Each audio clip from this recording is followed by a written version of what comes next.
O método de reprodução animal, que tem como objetivo otimizar e potencializar o patrimônio genético dos reprodutores suínos, desviando das dificuldades, como a incompatibilidade de tamanhos entre os animais, por exemplo.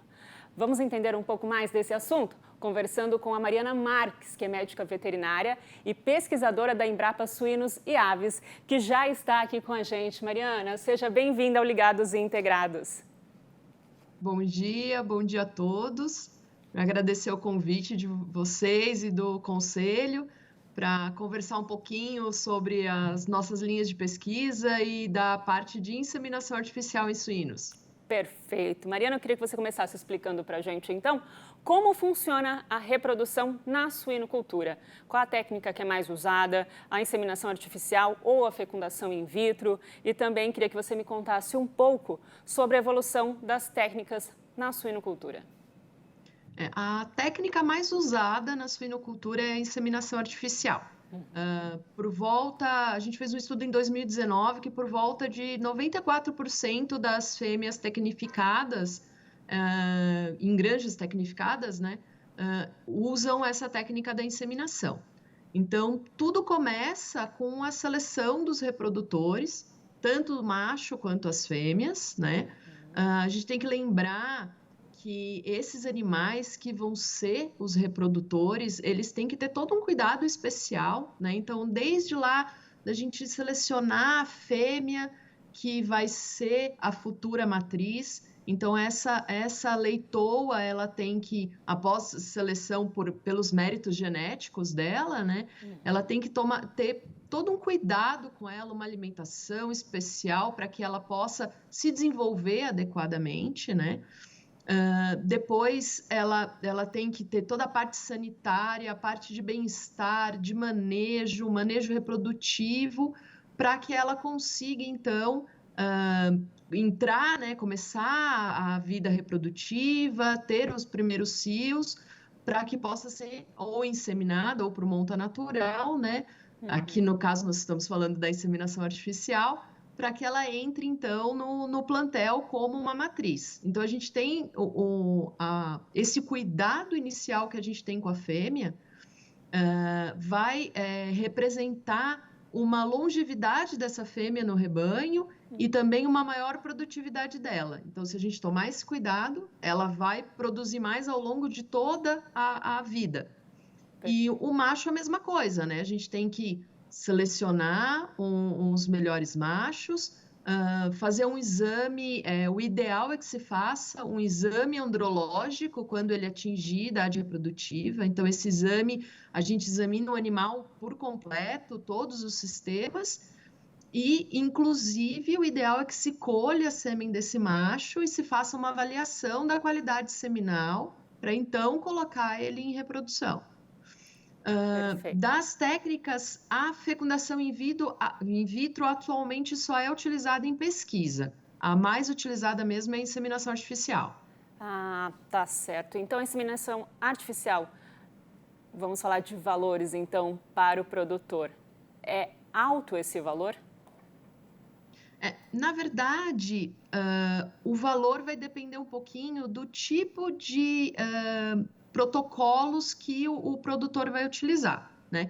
Então, a gente costuma dizer que a biotécnica da reprodução, ela não é um pacote fechado. A gente tem que adequar a biotécnica a cada produtor, a cada necessidade de cada produtor. E com isso, os custos variam muito. Então, um produtor que é extremamente tecnificado, normalmente o custo dele é maior, mas a produtividade também é maior. Então, a gente tem que adequar caso a caso, né? Então, tem essa variação grande de protocolos, né? Tá, para o produtor que tem uma granja pequena ou média, quais as vantagens dele entrar com esse procedimento? Então, o produtor pequeno e médio, a grande vantagem para ele, principalmente se ele pegar um sêmen, por exemplo, hoje em dia, como que está estruturada a suinocultura na parte da inseminação, né? Nos últimos 10 anos, a gente teve uma mudança grande no cenário. Então, normalmente, as granjas que tinham inseminação artificial, elas tinham pequenos laboratórios e centrais dentro da própria granja, os machos também dentro da própria granja, fazia a coleta e fazia o processamento da dose dentro da granja. De 10 anos para cá, as empresas de genéticas, algumas associações, desenvolveram unidades de disseminação de genética. Então, são grandes estruturas que os machos estão, né, dentro dessas estruturas, com uma biosseguridade muito grande e essa estrutura é toda feita para produzir sêmen de alta qualidade, tanto genética quanto na característica de fertilidade desse sêmen. Então, se o produtor, por exemplo, optar por comprar esse sêmen já pronto, ele não precisa montar essa estrutura dentro da própria granja.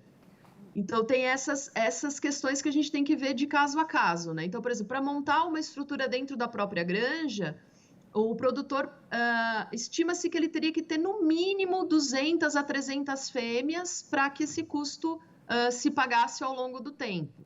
Senão, a possibilidade de comprar sêmen de uma central seria mais interessante. Outra coisa interessante é que os programas de melhoramento das centrais, eles são muito rápidos, né, e muito estudados, muito específicos. Eles usam muitas ferramentas de melhoramento genético. Então, realmente, os machos que ficam nessas centrais, eles trazem, vamos dizer assim, o melhor do melhoramento genético da suinocultura. E muitas vezes o produtor que tem o macho dentro da sua propriedade, ele não tem a possibilidade de estar trocando esse macho muitas vezes, né? Ao longo do tempo, ele acaba usando por mais tempo esse macho e ele, vamos dizer assim, que ele fica desatualizado em relação à genética que está sendo atualizada. Entendi. Perfeito, Mariana. Bom, você já trouxe um pouco para a gente, mas eu queria que você explicasse um pouco mais de que forma as condições de manejo e nutrição animal podem influenciar ou complementar, né, a técnica de reprodução por inseminação artificial. A gente costuma dizer que a reprodução é a cereja do bolo, né?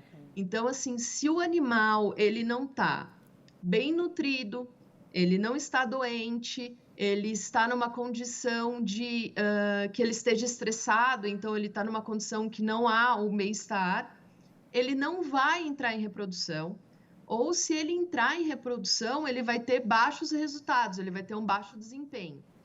Então, assim, às vezes é até difícil para a gente que trabalha com reprodução, porque a gente tem que convencer os produtores de que tudo isso tem que estar controlado para que a fêmea e para que o macho possam expressar todo o potencial genético deles, né?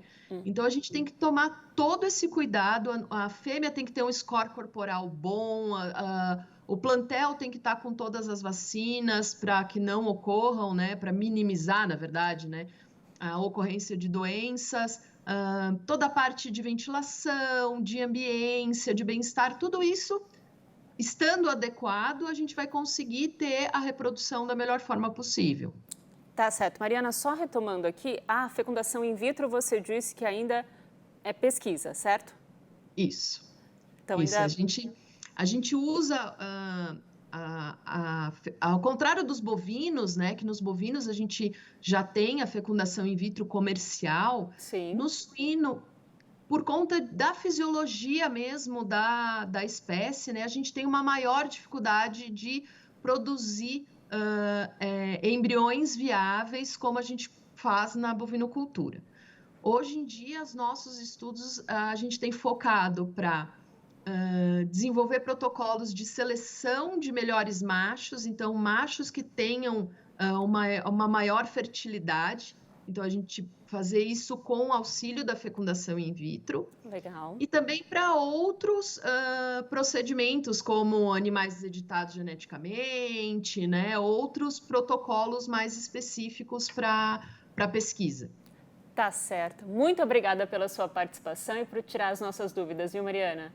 Eu que agradeço e estou à disposição. Bom dia aí para todos. Para você também. Tchau. Tchau. Médicos veterinários e zootecnistas, o recadastramento do sistema CFMV-CRMVs é digital. Se você ainda não fez, atualize seus dados e receba a nova cédula profissional aí na sua casa. Você receberá no formato físico e a nova versão digital.